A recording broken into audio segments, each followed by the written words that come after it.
On September 8, 2022, Buckingham Palace announced the death of Queen Elizabeth II. She was 96 years old at the time of her death and had sat on the throne for 70 years. And by any metric, she led one amazing life. When Elizabeth's father died in 1952, Elizabeth became queen at the tender age of 25. At the time, she had only been married to Prince Philip for 5 years, and she had focused more on serving as a mother to her 2 young children. And just like that, she had to serve as a mother to an entire country. Over the coming decades, Elizabeth became a beloved icon to her biggest fans and a source of controversial decisions to her harshest critics. It was tough to know who the real Elizabeth was in life, and her death leaves the world empty and shaken. What happened right after she died, and what will happen next? It's a little grim, but Buckingham Palace has plans and procedures in place for many of the members of the royal family in case of death. So while the announcement especially only hours after it was reported that she was ill, Buckingham Palace moved pretty quickly once she was gone. According to the Daily Mail, the palace lowered its flags to half-mast after the Queen died. "London Bridge is down" was the government's code words to signal that the Queen had died. Now Operation London Bridge was a go. This 10-day plan for Queen Elizabeth's death serves multiple purposes. First, it helps Britain complete its transition of power. Second, it provides the people with sufficient time to mourn, especially because the Queen's body will lie in state for 3 days. Considering the crowds that immediately gathered outside the palace gates, we can assume the national mourning will be very intense. In many ways, the Queen was even more powerful as a symbol than she was as a monarch. It is only fitting, then, that her death was marked by a symbol that her supporters found particularly meaningful. As Bloomberg reports, supporters gathered outside Buckingham Palace after the death of the Queen reported seeing a double rainbow appear over the palace. Supporters outside the gates immediately began snapping and sharing photos of the rare sight of a double rainbow. The more sentimental fans online suggested that the 2 rainbows might represent Queen Elizabeth and her husband Prince Philip, now joined together in the afterlife. While 2 rainbows appeared, sadly, there were 2 key members of the royal family who could not be with the Queen when she died. As you might expect, most of the royal family traveled to Balmoral Castle, the Queen's home in Scotland, to be with the Queen in her final hours and to support one another after her death. However, there were 2 notable absences. Neither Kate Middleton nor Prince Harry were present when the Queen died. So, why couldn't they be there in the Queen's final hours?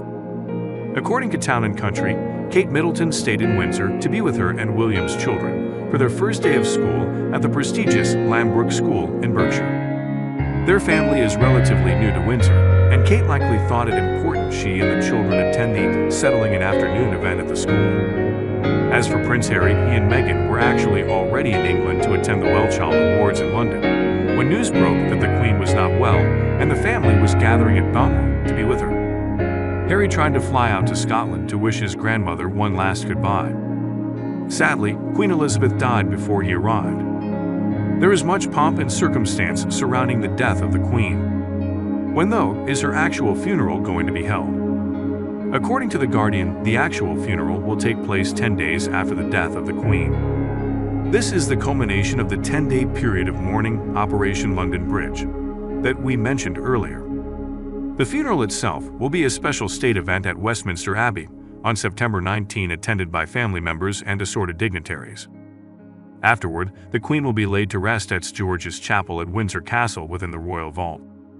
But while the Queen won't be laid for 10 days, her son Charles immediately became king upon her death. In fact, he wasn't the only member of the royal family to receive a new title when she died. Above all else, the monarchy is a hierarchy.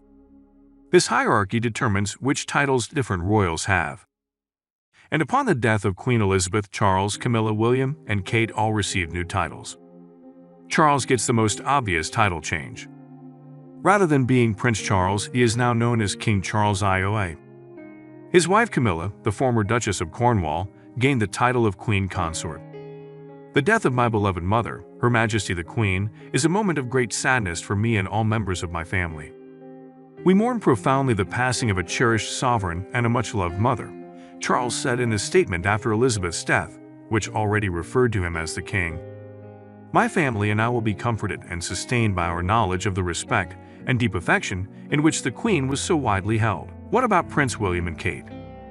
According to CNN, they have gained the titles of Duke and Duchess of Cornwall, in addition to their previous titles of Duke and Duchess of Cambridge, which they still hold. Will William get to add Prince of Wales to his list of titles? Many expect it will happen, but William will have to wait until that title is gifted to him by King Charles. As for Kate, she may be granted the title Princess of Wales. If that happens, she will be the first person to hold that title since Princess Diana. Prince Charles became King Charles II immediately after the Queen's death. However, he must still be officially coronated.